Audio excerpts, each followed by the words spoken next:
Hello everyone, welcome to my channel Ankit in Germany. This is the second part of the video with Anuja, and in this we are going to discuss about the application procedure to become a doctor in Germany.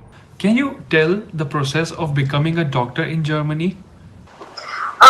So the first thing that is essential is knowing how it exactly works, because Indian qualifications are not recognized in Germany. So the Indian MBBS is not recognized in Germany because there is a difference between the Indian MBBS and the German medicine studio, which we say. So whenever we decide that we want to work in Germany, first of all we have to decide in which state we want to work.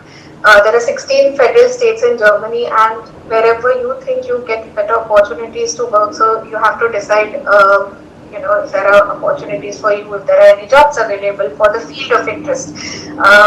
Most of the Indian doctors who come to Germany come here for the post graduation.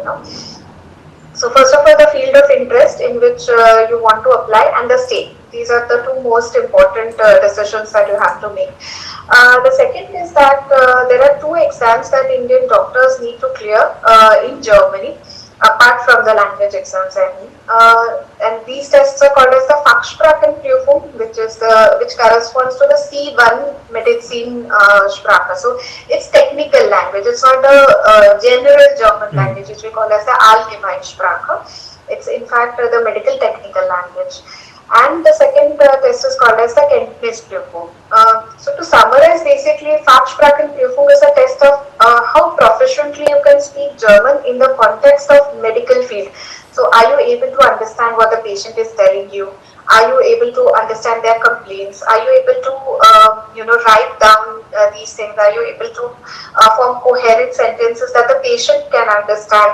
And in general, how well do you understand the German medical system? How does it work? And are you competent enough to be accepted as a doctor who works in Germany? So after you pass this exam, after you pass the Fachsprachenprüfung, you are given a Berufserlaubnis, which is a temporary work permit, and it is usually valid for a period of 6 months to 2 years. So it differs in different states, but it can be extended for up to 2 years usually. And in these 2 years, you are supposed to take the permanent licensing exam, which is the Kenntnisprüfung. Now the Kenntnisprüfung is a different ball game altogether. So Kenntnisprüfung basically tests not just your language of German, but your medical knowledge. So if I have to say, it is a lot like the final MBBS practical exam, which the doctors will understand. You get a patient and you take the history of this patient, you write down their complaints, and you present the case to a group of doctors who will then quiz you on how to manage this case, and what medicines will you give in general, what investigations will you do for this patient. So it's not just a test of proficiency, it's also a test of medical language. Once you clear the approbation exam, that is the Kenntnisprüfung, you get a license to practice in Germany. And the difference between Berufserlaubnis and approbation is that Berufserlaubnis is also geographically limited. That is, in the state in which you passed the Fachsprachenprüfung exam, you can allowed only to practice in that state. But with approbation, then you are allowed to practice in all states of Germany. That is these are the two exams. And once you clear these exams, you will start working as an assistant arts, which corresponds to the residency. Resident. You will be working as a resident doctor, and depending upon the choice of your on your field, the residency can vary from anywhere between 3 years to 6 years.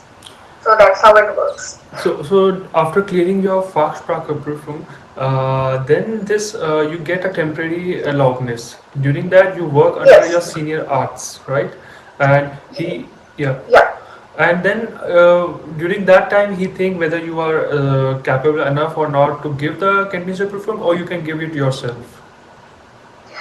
No, you have to apply to the Erste Kammer, which is the medical council of the state, and they will give you an appointment for the exam in the next few months, and you get unlimited attempts for the Fachsprachenprüfung, but you get only 3 attempts for the Kenntnisprüfung. So that is also worth knowing that Kenntnisprüfung is definitely a tad difficult, but not impossible to crack. So in this while as it is you are going to be working in a hospital, so you do get a lot of experience also. You basically are preparing yourself for the 10 years before, I would say. Yes. So is it, do you also get like a work visa with that? I think yes. Once you start working, you do get a blue card with that. And for doctors, you know, the visa situation is also completely different. So because when you come to Germany, you doctors are called as specially highly skilled professionals. So your visa is going to be a different visa than the engineers, because they can come here on student visa. Doctors don't get student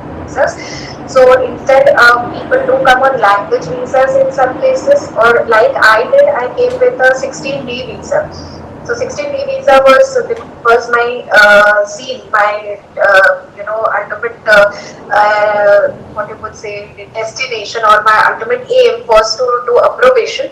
So I showed that I was having a few they call it Bildungsmaßnahmen, that is you are going to do a few things in Germany that are going to help you with your approbation, like the Praktikum, for example, or the language classes that I am doing right now to prepare for the Fachsprachenprüfung. They are considered as Bildungsmaßnahmen. That yes, you are serious and you are honestly attempting to work in Germany.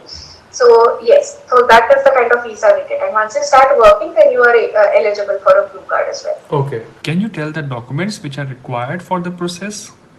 Yes, certainly. First of all the mark sheets from MBBS, your obviously the birth certificate. You need transcripts from your undergraduate and postgraduate studies if you've done. Those are very essential. A well-maintained logbook of whatever you've learned in your internship, during your internship completion certificates, passing certificates, and most of these are necessary. They need to be also translated into German by proper German official translators, Dolmetschers and Übersetzers that we call them.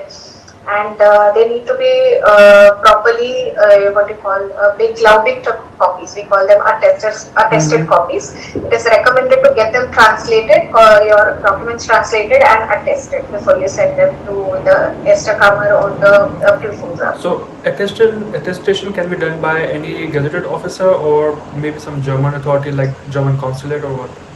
You have to get them done by German consulate at the German embassy in your area of jurisdiction. You have translated your documents in German and then you send it, right?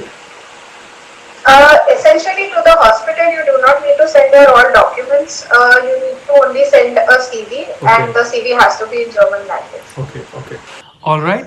That's it in this video. Thank you, Anuja, for giving me your time and sharing your personal tips, your motivation, and the process of becoming a doctor in Germany. And all the best for your exam. I really wish to see you as a doctor in Germany, and I will be happy if you come back on my channel and share your experience as a doctor in Germany. Absolutely, I would absolutely love to do that. We really need a lot of people guiding Indian doctors to Germany. Yes. All right, everyone. If you're watching till this end, do not forget to subscribe and like to my channel, and do share this video with your friends who want to become doctor in Germany. I really wish you all the best.